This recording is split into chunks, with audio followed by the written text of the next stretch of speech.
What is up, everybody? It's your boy Loser Mets fan back with another video. And wow, the huge news this morning: the Mets signed Bo Bichette for 3 years, just one day after missing out on Kyle Tucker. And I really think that this signing just opens up so many different avenues for the Mets, and really the possibilities are really endless with this signing.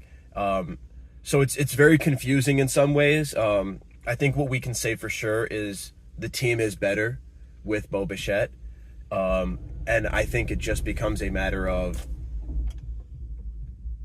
how the roster is going to be deployed, who is going to be playing where, and how things are going to be structured in that respect in order to maximize and optimize the production of the team. So rather than kind of going through each and every possible scenario and breaking things down like that, assuming Beatty is not traded, I personally think that it would be worthwhile to just give Beatty a shot in left field to start the season with Bichette at third, and see if he's serviceable there.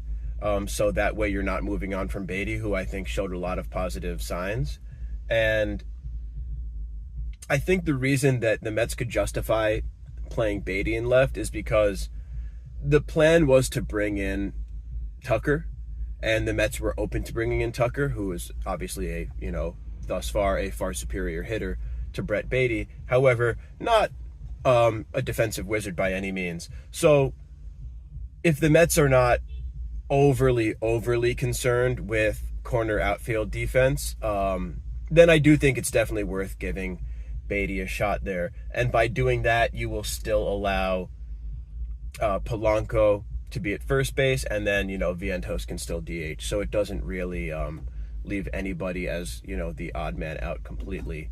Obviously, on the other end of things, a trade could be made, including Beatty and or Vientos, to bring in a major league center fielder or left fielder, and then kind of just flesh the rest of it out from there. So like I said, I think it's a pretty exciting move. It's an interesting move that I do think opens up a lot of different possibilities and adds a really good contact hitter, a really good clutch hitter into the lineup. I think that the Mets organization obviously liked Bichette's profile as a hitter, and I think it's an interesting move. So I will see you guys very soon, and let me know what you guys think.